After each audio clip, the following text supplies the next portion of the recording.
Ser podcast.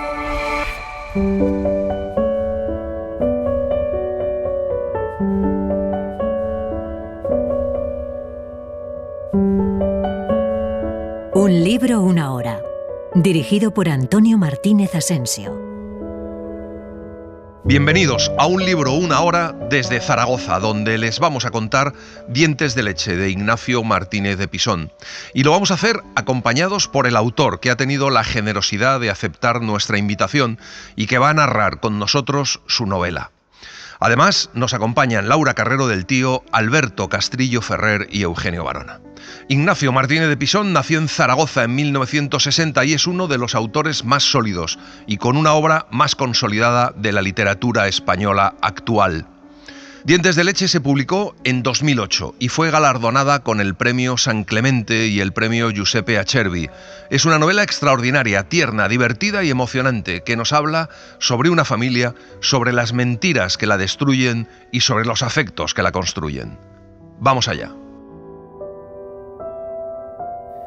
Entre las fotos que Juan Cameroni conservaba de su infancia, había una en la que aparecía junto al abuelo Raffaele. Sonrientes los dos, vestidos los dos con camisas negras, haciendo los dos el saludo fascista. ¿Cuántos años tenía entonces? Si tenía 4, la foto era de 1972. Si 5, de 1973. De lo que no había duda era de que la foto se había tomado un 2 de noviembre. Único día del año en el que abuelo y nieto se ponían sus uniformes de fascistas para acudir al homenaje a los italianos muertos en la guerra civil. Lo de vestirse de camisa negra responde a un capricho del abuelo, que a falta de un par de meses para la fecha del homenaje, empieza ya a insistir a Elisa, su nuera, para que le pruebe el uniforme al niño. Si se le ha quedado pequeño desde el último noviembre, el propio abuelo se apresura a acompañarle a una sastrería militar que hay en una bocacalle de la calle Don Jaime. Y siempre que Alberto, el padre de Juan, descubre el paquete de la sastrería militar, monta la bronca. Es mi padre, pero lo regalo. Se lo regalo a quien lo quiera. Voy a poner un anuncio en el periódico. No hay anuncios de gente que regala cachorros de perro y cosas así.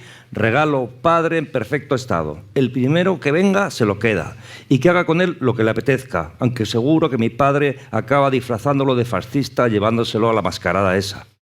Raffaele es un fascista italiano establecido en Zaragoza al término de la guerra. Y sigue gritando en italiano cuando se enfada. Por nada del mundo piensa renunciar a la compañía de su nieto durante la celebración del homenaje. Su treta última es siempre la misma.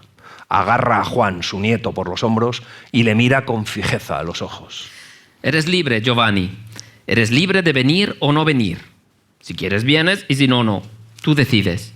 Que no se diga que te llevo a la fuerza. Te repito que eres libre. Absolutamente libre. ¿Quieres venir o no? ¿Quieres venir? Y el niño, por no contrariarle, hace un levísimo gesto que de inmediato es interpretado por el abuelo como un asentimiento. Elisa entonces le pone el uniforme a su hijo y en algún momento se las arregla para hacerle una foto junto a la cómoda del recibidor. La imagen del nieto y el abuelo vestidos de fascistas tiene algo de parodia, de una parodia involuntaria en la que un niño remeda la grandiosidad de los gestos de un viejo y la reduce a lo que de verdad es: simple y hueca afectación. Al sacrario militar italiano iban siempre en taxi. De hecho, Raffaele no cogía taxis más que cuando iba al sacrario. Llegaban media hora antes de que todo empezara, cuando allí solo estaban los policías municipales, la banda de músicos y un puñado de curiosos que intercambiaban comentarios sobre los uniformes de unos y otros.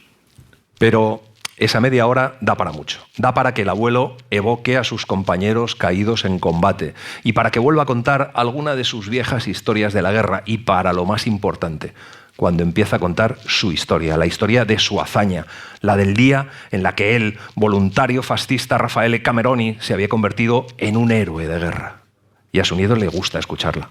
Traga saliva en los momentos de tensión, arquea las cejas en los de incertidumbre y se entrega sin resistencia a la placentera sensación del enardecimiento. La reiteración no solo no le resta interés, sino que se lo añade. Incluso, año a año, la narración va desarrollando su propia liturgia. La delegación italiana llegaba hacia las 11:30 en un autobús con matrícula de Milán, y para entonces ya se había formado ante la entrada el pequeño comité de recepción.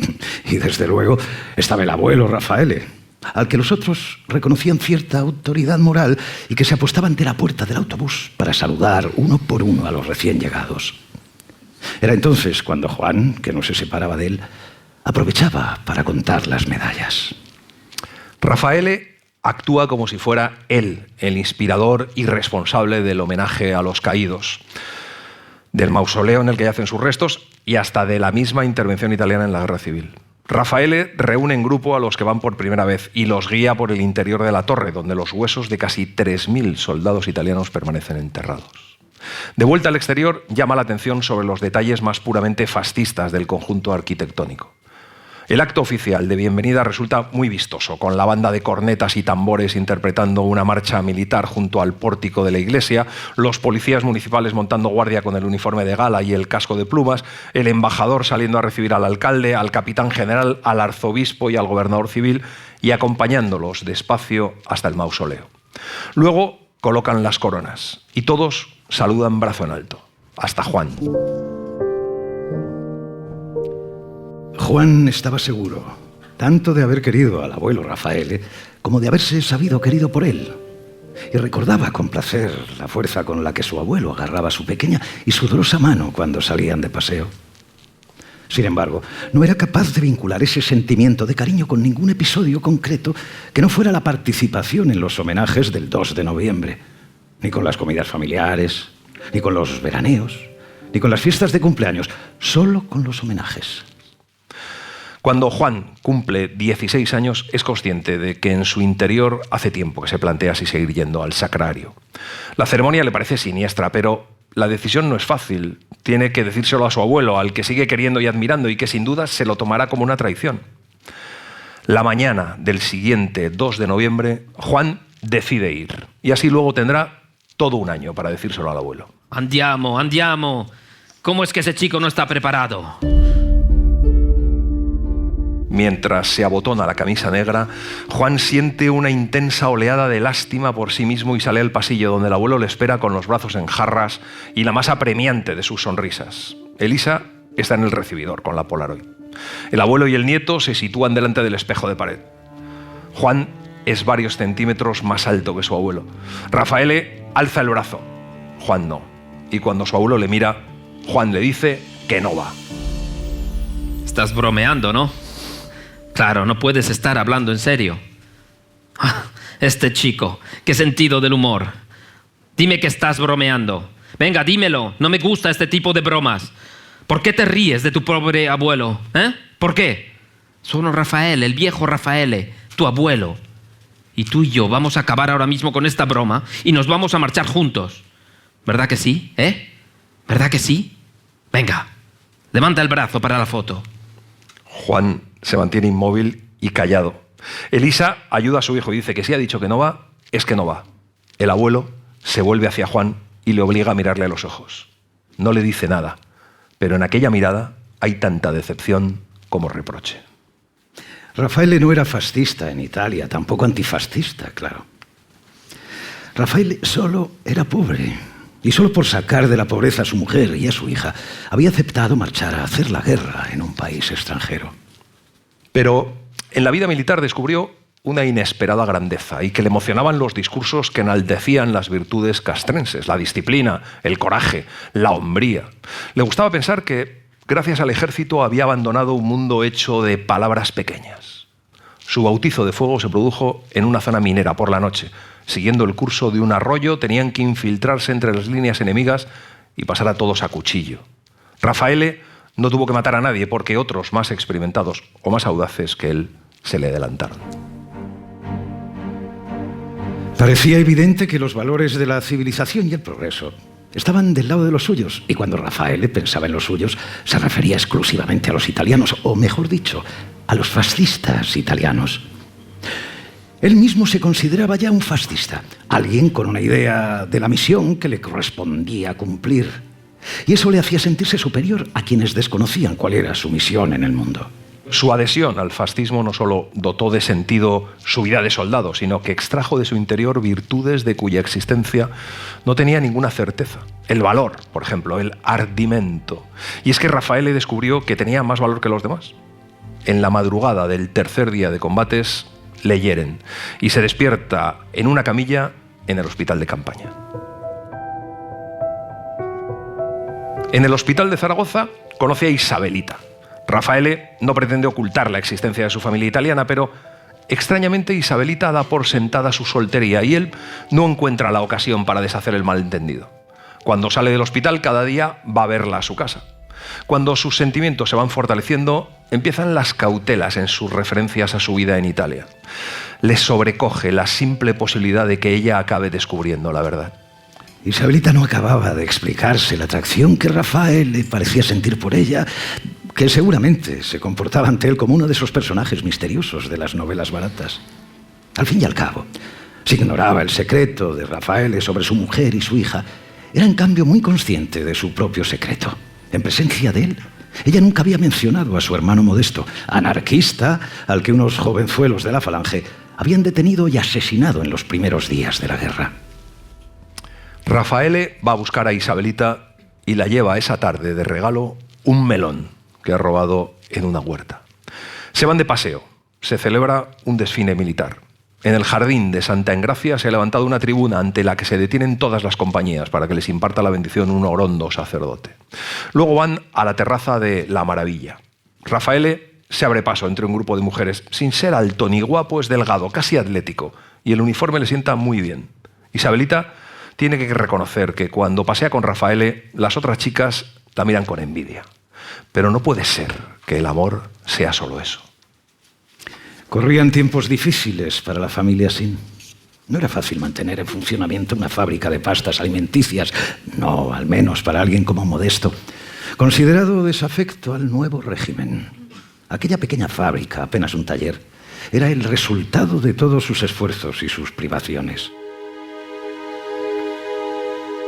Cuando una tarde Isabelita se entera de que su padre ha desaparecido, que seguramente los mismos que se llevaron a su hermano ahora se lo han llevado a él, no sabe qué hacer. Primero va al piso donde sabe que está encerrado y se enfrenta con los falangistas, pero luego se acuerda de Raffaele. Entra en un bar, localiza a 3 flechas azules y les entrega una nota para él. Cuando la nota llega a manos de Raffaele, este acaba de recibir una orden de Roma por la que se le reconocen los méritos de guerra con el ascenso a sargento y la concesión de la medalla de bronce.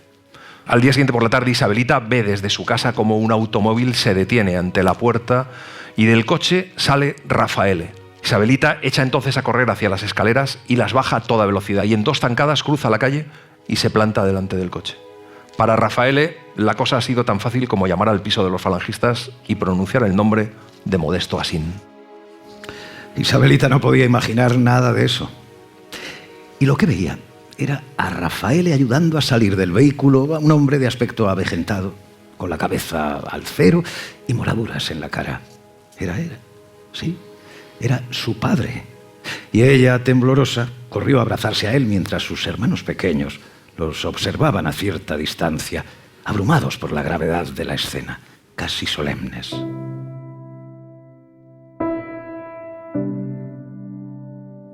Cuatro años después, Isabelita está haciendo jabón con su tía Milagros. Desde hace 2 meses es madre.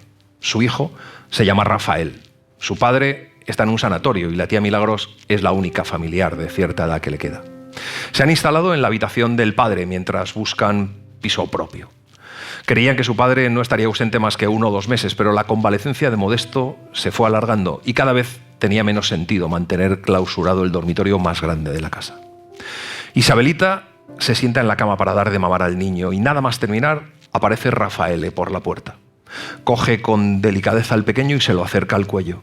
El niño abre mucho los ojos y suelta un ruidoso eructo. ¿Dónde está? ¿Dónde está mi príncipe?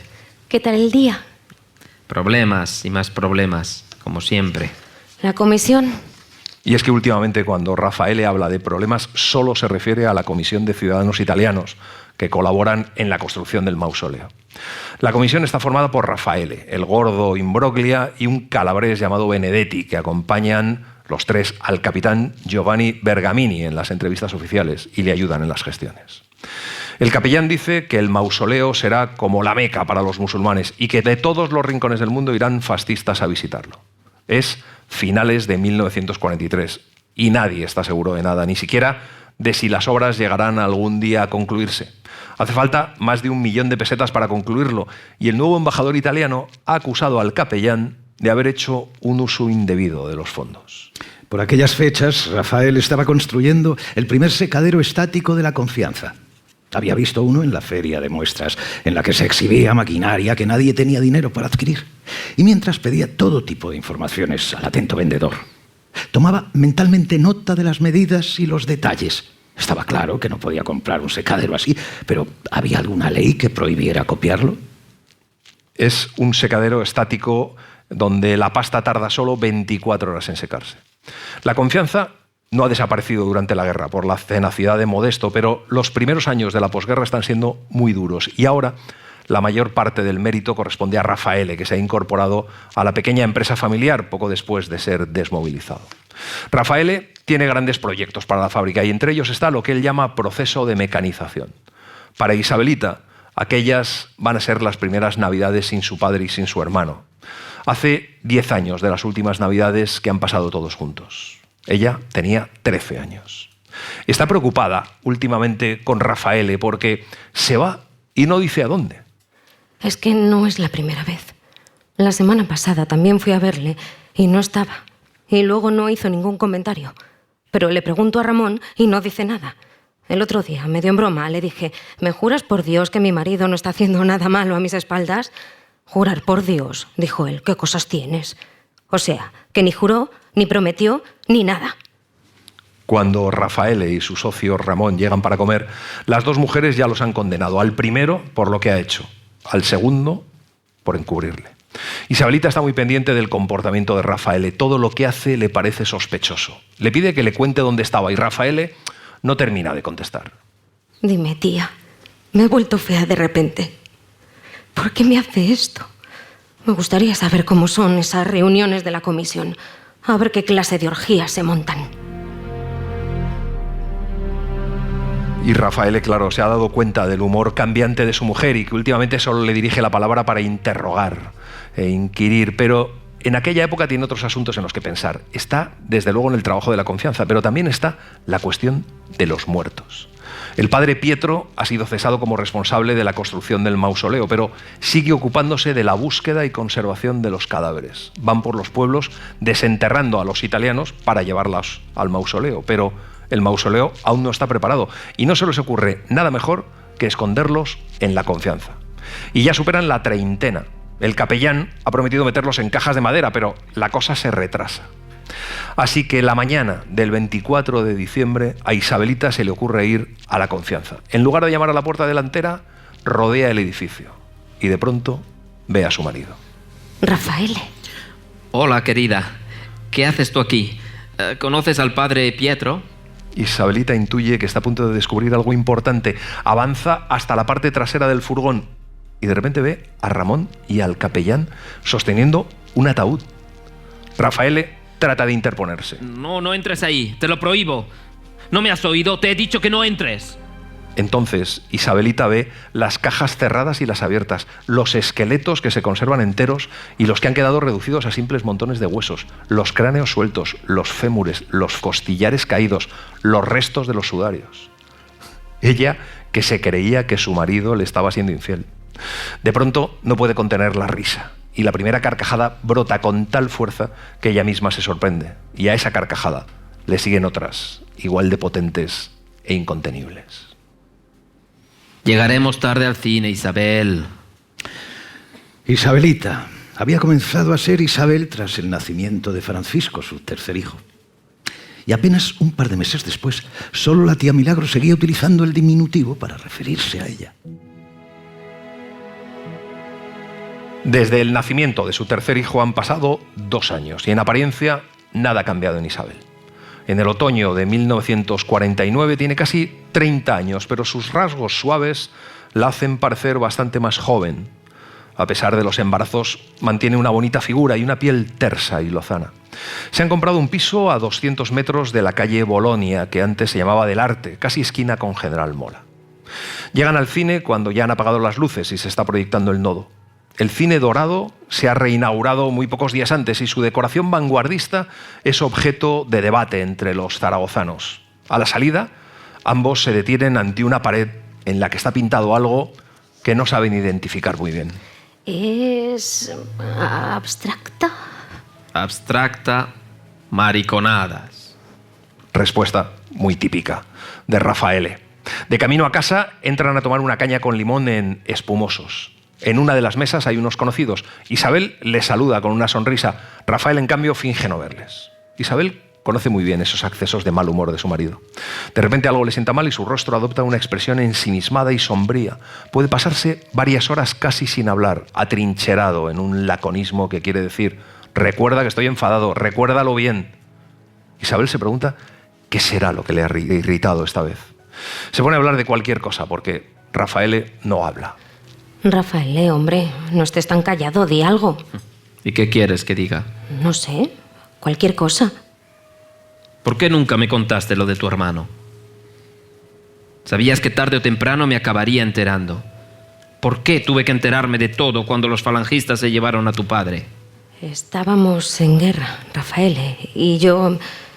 Ha pasado tanto tiempo. Tú no tienes la culpa de haber tenido un hermano así. No, claro que no. A cualquiera le puede ocurrir un hermano rojo, un anarquista. ¿Por qué entonces me lo ocultaste? Da lo mismo. ¿Cuánto le debo? Al día siguiente, el médico va a casa para echar un vistazo a las amígdalas de Rafael, que lleva unos días malo, el mayor, y ya de paso ve cómo está Alberto, el segundo, y al final examina a Francisco, que observa al médico con una sonrisa cándida. Cuando esa noche Rafael vuelve de la corrida, se encuentra a Isabel llorando junto a la cuna del pequeño Francisco. Isabel le cuenta entre sollozos que Francisco no es como los otros niños. Rafael le escucha solo a medias porque hace meses que lo sabe. Desde muy pequeño le ha recordado a Margherita, la povereta, la hija deficiente a la que abandonó en Italia. Y qué incómodo se sentía en presencia del pequeño. Qué inocentemente resucitaba en su interior recuerdos que había creído sepultados y le devolvía el sentimiento de culpa por su ya lejana traición. Rafael intenta consolar a Isabel, la abraza, le habla al oído y luego suelta un hondo suspiro junto al cuello de Isabel y, por paradójico que parezca, siente en el rostro la levísima pero inequívoca caricia de la felicidad. Rafael se descubre pensando que aquella desgracia, la desgracia de su hijo Francisco, le está uniendo en este momento a su mujer como pocas cosas les han unido en los últimos años. Podía ser que Isabel no se hubiera dado cuenta, pero era evidente que había cambiado y mucho. Estaba, por ejemplo, esa nueva facilidad suya para obsesionarse por las cosas más simples.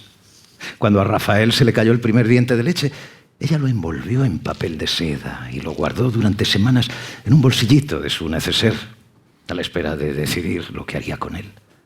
Desde luego, no pensaba tirarlo.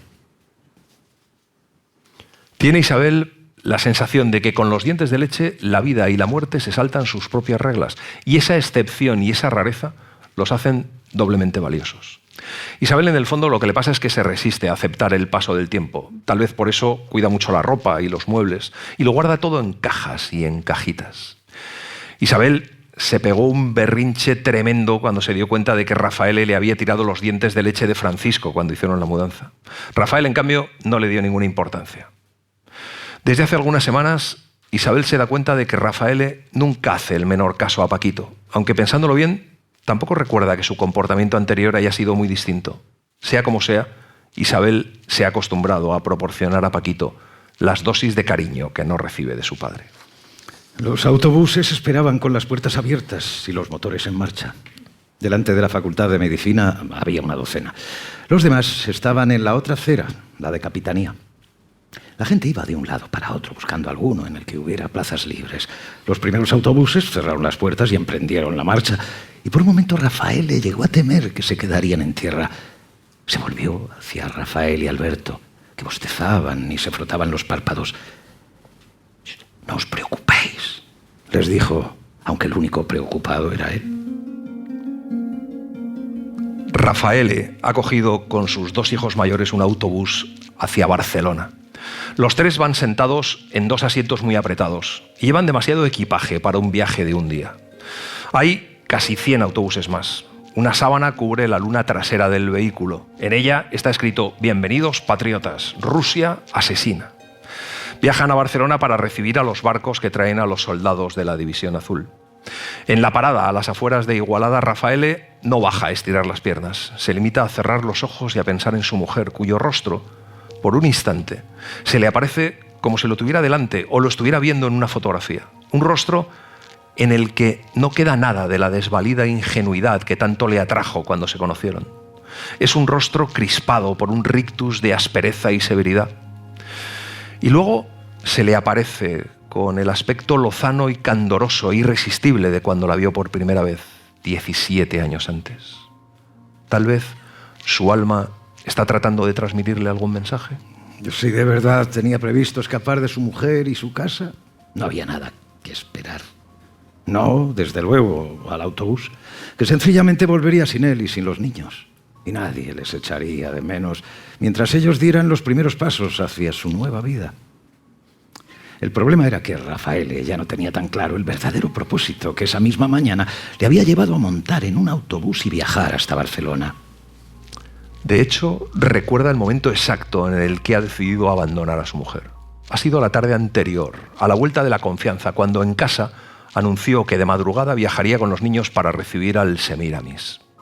Rafael tenía la sensación de que su mujer le llevaba la contraria sistemáticamente. Discutieron, además, cuando Rafael dijo que no se llevaría a Paquito. Rafael abrió la caja fuerte y colocó ordenadamente en el interior del maletín todos los fajos de billetes que había. Era el dinero destinado a sufragar una parte de la definitiva mecanización de la empresa. Él piensa establecerse en otra ciudad con sus 2 hijos mayores y luego ya se vería. Pero en Barcelona, con 2 de sus hijos, de pronto tiene la sensación de que haga lo que haga, está condenado a equivocarse. Las 8:25. La radio había concluido la transmisión religiosa y en la calle, aunque de forma ya algo cansina, volvía a sentirse la anterior animación de los gritos, las pancartas, las banderas. Dedicó a su mujer un último pensamiento de odio y se puso de pie. Vamos, chicos, no vayamos a perder el autobús.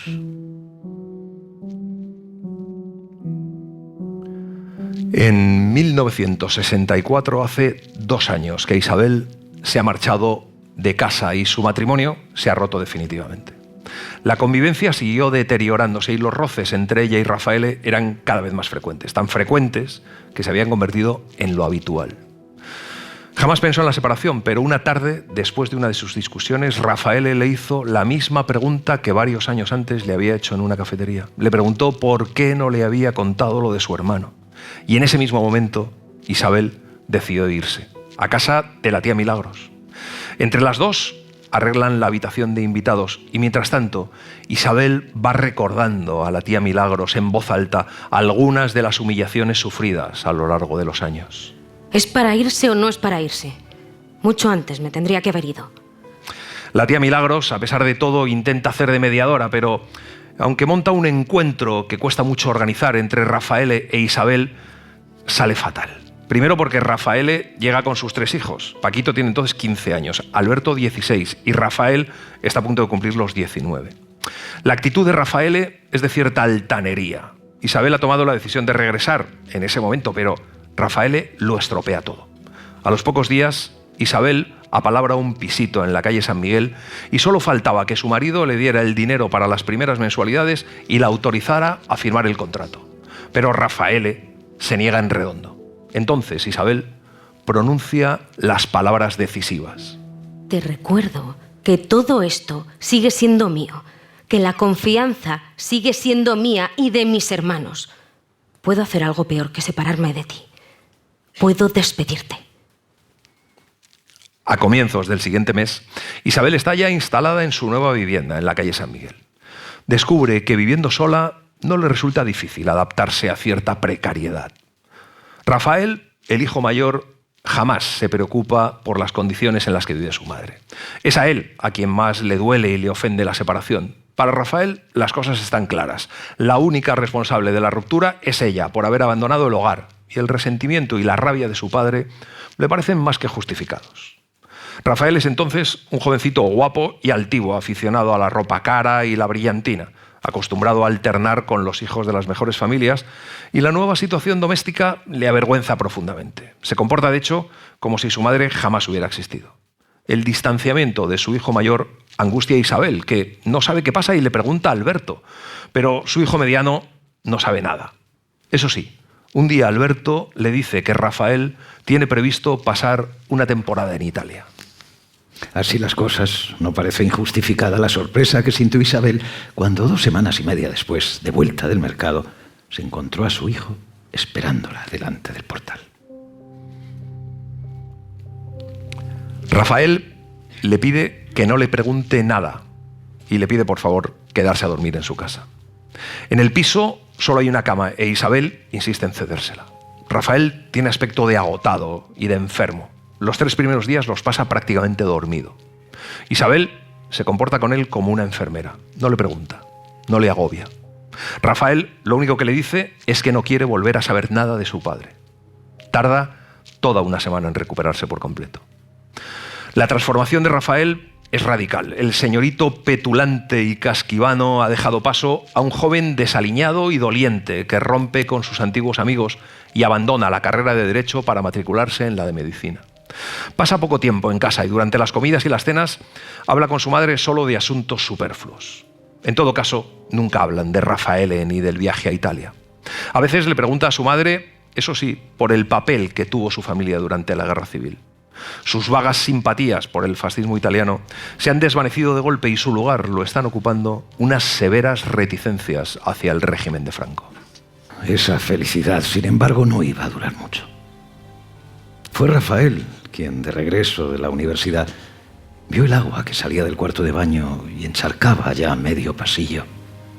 Fue también él quien abrió la puerta a empujones y quien descubrió a Isabel con la cabeza hundida en el agua de la bañera. Isabel ha muerto ahogada debido al calor excesivo del agua o tal vez a una bajada de tensión. Ha perdido el conocimiento en el peor momento, justo cuando, siguiendo sus particulares técnicas de aseo, se inclinaba sobre la bañera y se disponía a lavarse el pelo. La mala fortuna había querido que el peso del cuerpo no se desplazara hacia atrás, sino hacia adelante, y que la cara se le quedara hundida en el agua. ¿Qué era lo que había sucedido en Italia durante ese verano del 64? Pues algo tan sencillo y tan duro como que Rafael había descubierto a la familia de su padre, a su mujer y a su hermana discapacitada, igual que su hermano Francisco. En realidad, lo que Rafael reprocha a su padre no es su bigamia, tampoco que haya abandonado a una mujer y a una hija. Lo que le reprocha es que 30 años antes hubiera abandonado a su niña por ser discapacitada y que algún tiempo después hubiera discriminado a otro hijo suyo por el mismo motivo. Le enseñaron fotos en Italia que explicaban muchas cosas sobre el pasado de su padre, los misterios acerca de su origen y su pasado, pero sobre todo explicaban su constante, aunque nunca reconocida, hostilidad hacia Paquito. Rafael se dijo que tenía muchas más cosas en común con esas 2 mujeres que con su padre. Al fin y al cabo eran, como él mismo, víctimas inocentes.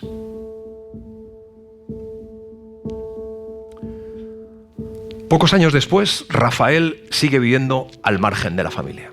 Alberto, en cambio, se ha enamorado de la mujer de su vida, Elisa, y antes de terminar la carrera han decidido casarse. La relación con su padre está a punto de romperse el día en que Alberto le anuncia sus planes de boda. Alberto es consciente ese día del miedo que le inspira a su padre. Ha empezado a trabajar por las mañanas como notificador de una notaría. El resto del tiempo lo dedica a pasear con Elisa y asistir a las clases nocturnas en la facultad. Solo los fines de semana coincide con su padre en alguna comida o alguna cena, y entonces hablan poco, ya regañadientes. Rafael intenta convencerle para que no se case y Alberto sigue con sus planes de boda, hasta el punto de que un día le lleva la invitación a su padre. Estaba pensando que Si lo que quieres es irte de casa, ¿por qué tienes que casarte? Tú lo que quieres hacer es como tu madre y como tu hermano, alejarte de mí, desaparecer de mi vida.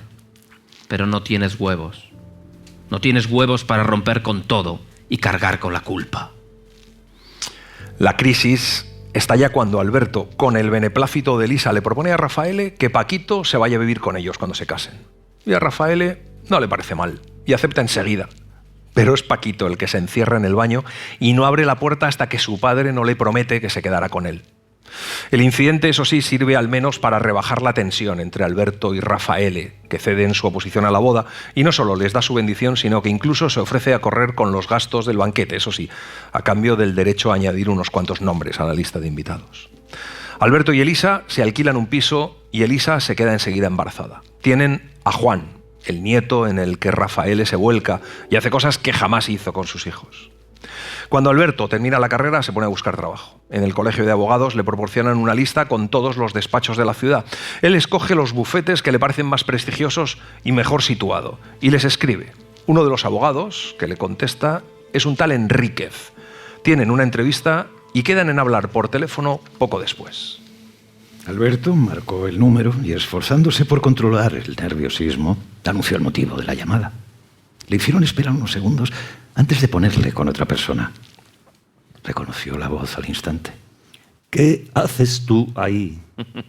¿Y dónde quieres que esté? ¿Has llamado a la confianza, a las oficinas? ¿Y Enríquez? Enríquez es mi abogado. Él me habló de tu carta y yo le dije que te citara para una entrevista. Por cierto, muy bueno eso de que tienes experiencia en la administración de empresas. A pesar del enfado de Alberto, Rafaele insiste en ofrecerle un empleo en las oficinas de la confianza.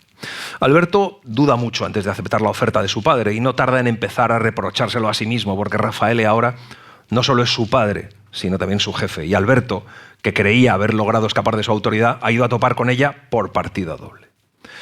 A comienzos de la primavera del 70, no hace ni medio año que ha empezado a trabajar en la confianza y en tan poco tiempo no han cesado de acumularse los agravios contra su padre. A sus 24 años, Alberto se había convertido en un hombre de costumbres. Para formar parte de su vida bastaba con formar parte de alguna de sus costumbres.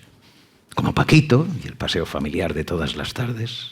También como la tía Milagros y la visita que cada 2 o 3 semanas le hacía para fotografiarla. La siguiente crisis de Paquito tiene que ver con un galápago. Rafaele le cuenta a Alberto que Paquito se ha escapado de casa porque ha visto su pecera vacía y se excusa diciendo que había creído que el galápago estaba muerto y lo ha tirado al retrete. Alberto no se lo puede creer. Le dice a su padre que seguro que sabía que no estaba muerto y que aún así lo tiró, que no le importa nada, que entonces tiró los dientes de leche y ahora el galápago. Rafaele mira a su hijo con una mezcla de alarma y de curiosidad.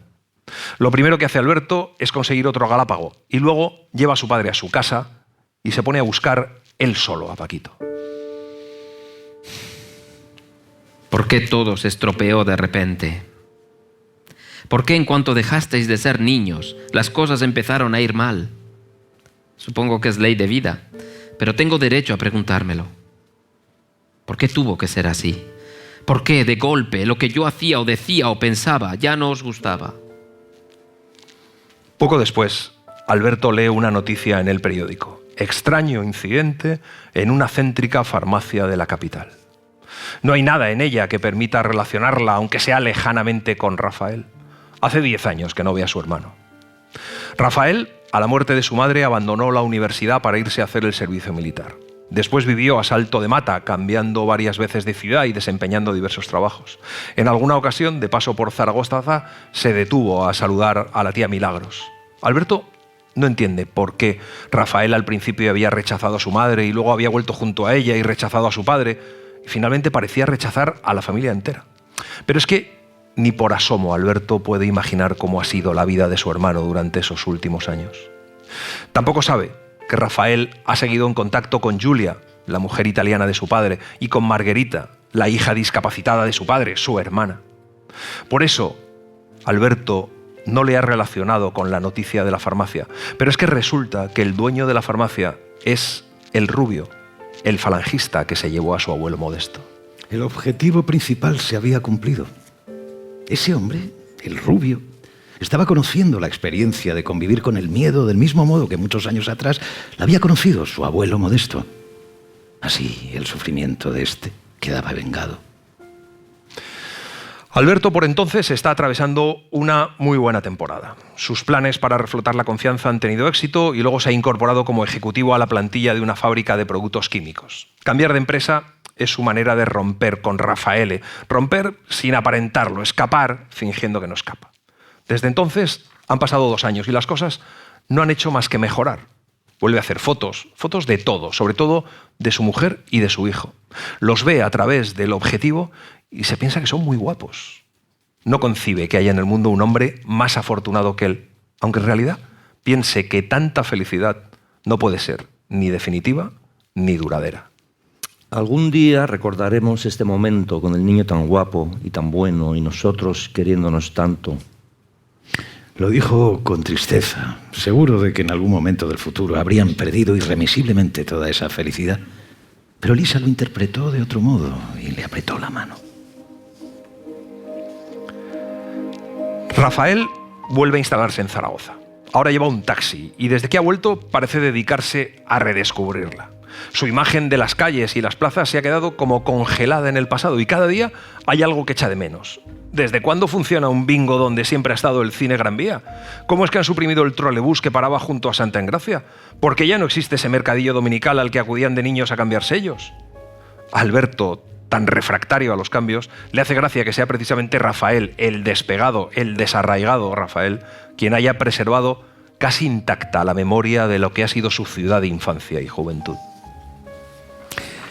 Elisa había conocido a Rafael en el funeral de la tía Milagros. Entonces Alberto y él se habían dado un fuerte abrazo y habían llorado juntos. Las suspicacias y las tensiones habían venido después. Ella suponía que Alberto no perdonaba a su hermano esa libertad suya para entrar y salir de sus vidas cuando le venía en gana. Y también le parecía que estaba algo celoso del enorme ascendiente que en poco tiempo había adquirido Rafael sobre Paquito. La tía Milagros le había dejado el piso en herencia con la condición de que se hiciera cargo de su hermano deficiente. Y el distanciamiento que ya existía entre este y su padre se había convertido por su influencia en abierta ruptura. Las cosas cambian mucho en los años siguientes. La izquierda manda en el ayuntamiento y además en el gobierno central. Eso ha afectado a la organización del homenaje a los fascistas italianos caídos en la guerra civil, que ha pasado a convertirse en un simple acto de fraternidad entre España e Italia, del que quedan excluidos de la celebración oficial los símbolos, himnos y uniformes que impliquen cualquier tipo de connotación política.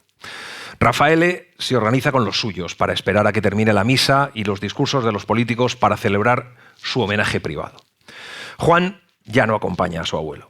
Los que quedan están muy mayores. Se han congregado en el jardín más de 20 personas, 4 italianos con sus uniformes fascistas, algún falangista viejo con la camisa azul y la boina roja, otros más jóvenes con la camisa pero sin la boina, 2 o 3 hombres de paisano con insignias de la CEDADE y un par de mujeres de pelo teñido.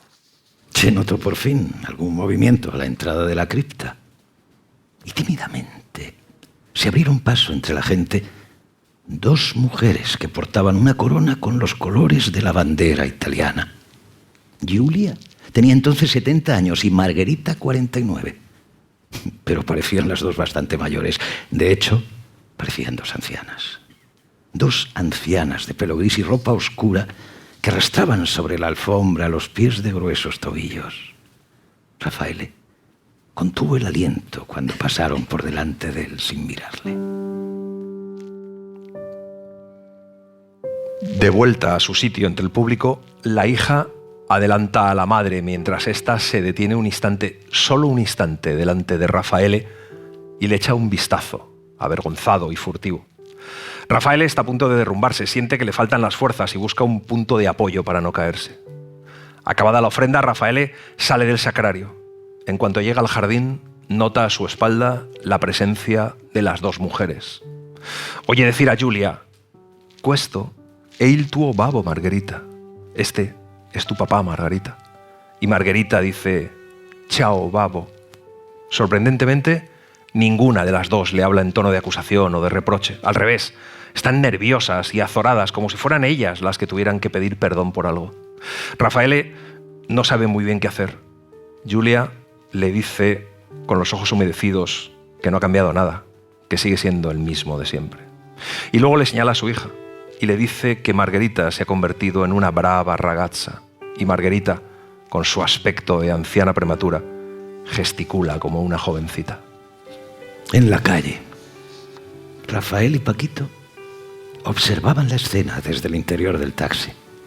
Aquel era el momento que Rafael llevaba años esperando, el gran momento de la venganza, el de la definitiva derrota de su padre, y no quería perderse el menor detalle. Pasan varias horas antes de que Alberto se entere de lo ocurrido. Rafael ha empezado a llamar por teléfono a las 2 de la tarde diciendo que tenía que hablar con Alberto, que quería ser él quien le explicara lo sucedido en el Sacrario. Ha llamado 5 o 6 veces, siempre igual de excitado. Pero Alberto, antes de llamar a su padre, decide hablar con su hermano Rafael.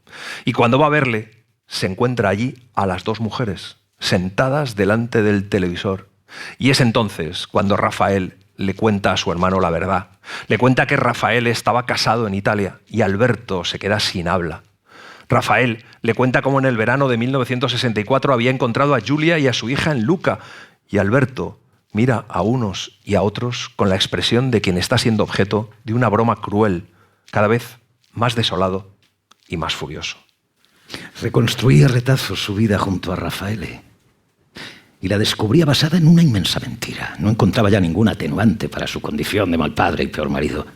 Todos los esfuerzos que había hecho por comprenderle o disculparle y todos sus pasados intentos de conquistar su afecto se volvían ahora contra Rafael y le condenaban de forma irremisible. De pronto suena el teléfono. Lo coge Paquito. Es Elisa. Le dice que Rafael está en su casa. Alberto, fuera de sí, le pregunta que qué hace ese hombre en su casa, que quién le ha dado permiso para entrar, y le pide a su mujer que le eche inmediatamente y que le diga que no quiere que vuelva por su casa y que ni se le ocurra acercarse ni a ella, ni a él, ni a Juan. Cuando pasa el tiempo, Elisa le cuenta a Alberto que Rafael se hace el encontradizo con ella cuando va a la compra, que le pregunta qué puede hacer para arreglarlo, pero es muy complicado.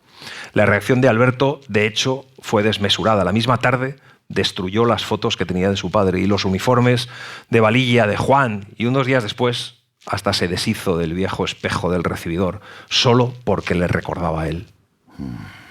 Era cierto que Rafael estaba deshecho. La primera semana, por miedo a que sus hijos o las 2 mujeres aparecieran, se había encerrado en el piso de la calle Bolonia y no abría la puerta ni contestaba las llamadas. De vez en cuando telefoneaba a la confianza, que ahora se llamaba Aliconsa, para decir que tenía la gripe y que todos sus compromisos quedaban aplazados hasta que estuviera restablecido. Rafael llega incluso a desentenderse de la marcha de la empresa. Necesita lavar su conciencia sincerándose con alguien de la familia y, por supuesto, sus 3 hijos están descartados. También descarta a Juan, al que varias veces a la salida del colegio está a punto de abordar y siempre en el último momento le falta valor para hacerlo. Su única esperanza es Elisa. Se acostumbra a montar discretamente guardia junto a las tiendas de su calle y cada vez que la ve aparecer con el carrito de la compra, el corazón le da un vuelco. Elisa, por favor, solo quiero que sepas que haría lo que fuera con tal de arreglar las cosas. Estoy muy arrepentido. Ese primer día se sientan a tomar un café y Rafael al fin puede explicarse. ¿Qué os creéis? ¿Que fue premeditado? ¿Que me vine a España con la idea de librarme de ellas? No. Yo vine aquí a ganar dinero para mantenerlas. Pero entre tanto conocí a Isabelita, nos enamoramos. Ahora todas las parejas se rompen y nadie se lo echa en cara. Pero en aquella época no existía el divorcio. Me odiarían menos mis hijos si en vez de abandonar a Giulia me hubiera divorciado de ella. Pues las cosas no son tan distintas. Desde aquel día, Rafael se ve con ella todas las semanas, siempre a la misma hora, siempre en el mismo bar. Y se establece entre ellos una corriente de confianza y complicidad. Rafael fantasea con la posibilidad de acabar poniendo orden en su vida. Y al final, Elisa intenta mediar, pero Alberto pone el grito en el cielo al enterarse de que ella y Rafael se ven todas las semanas. De hecho, tienen una fortísima discusión y Elisa, por primera vez en su vida, ve a su marido como un hombre mezquino y cruel. Rafael no sabe qué hacer. Incluso un día se presenta en una comisaría para que le detengan por bígamo y al final termina firmando unos poderes en favor de Alberto, renunciando a la dirección de la empresa familiar. A partir de entonces todos viven como si Rafaele no existiera, y eso a veces es difícil.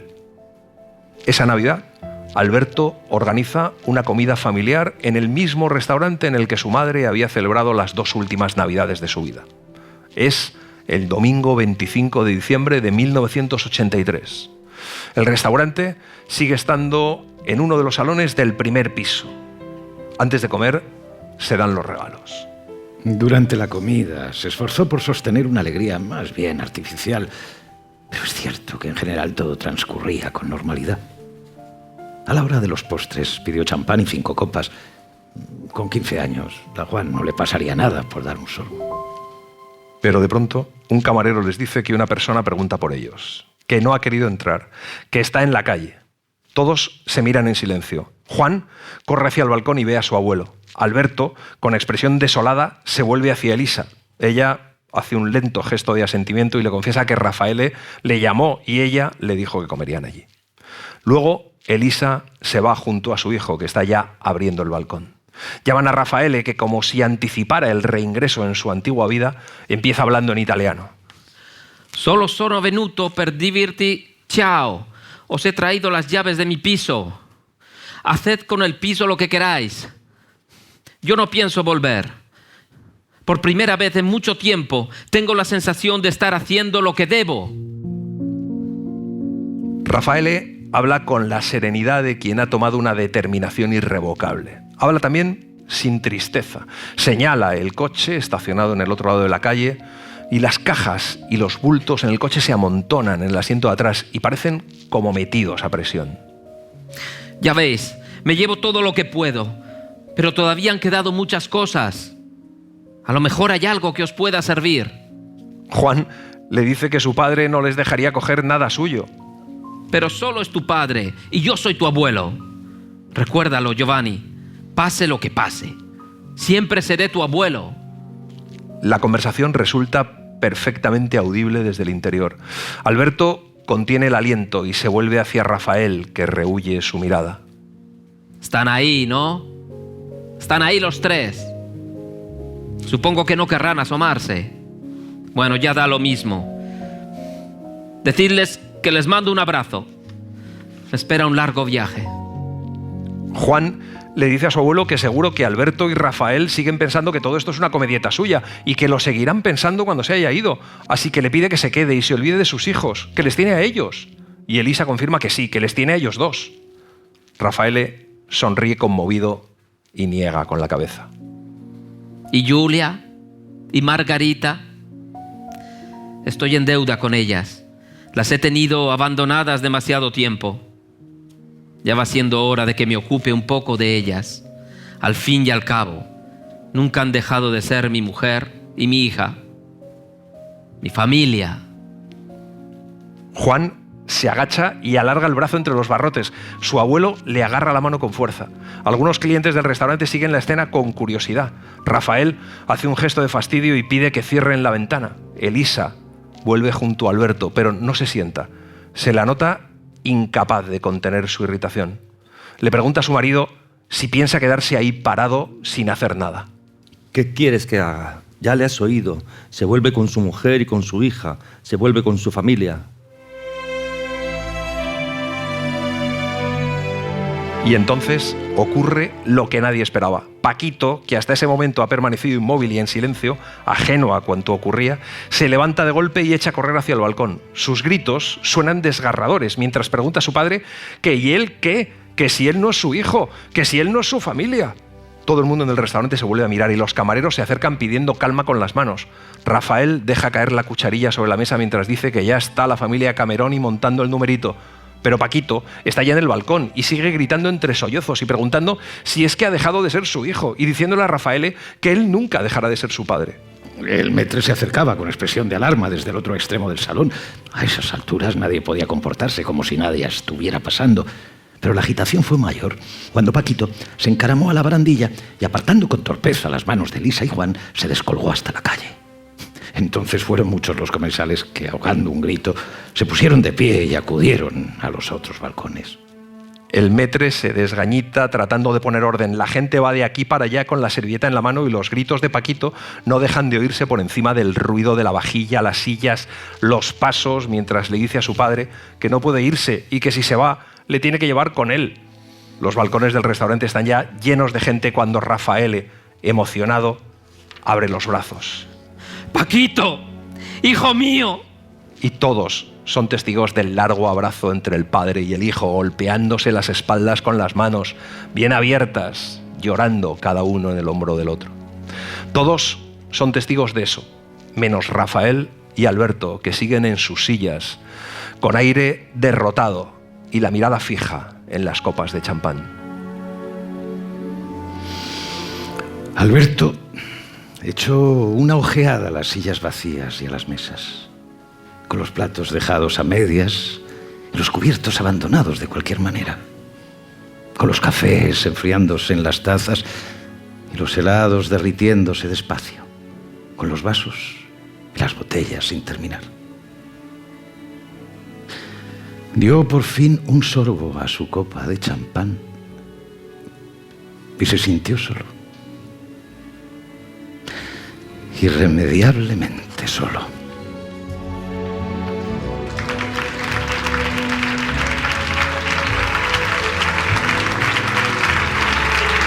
Y así les hemos contado Dientes de leche, de Ignacio Martínez de Pisón. Hemos seguido la edición de la editorial Seix Barral.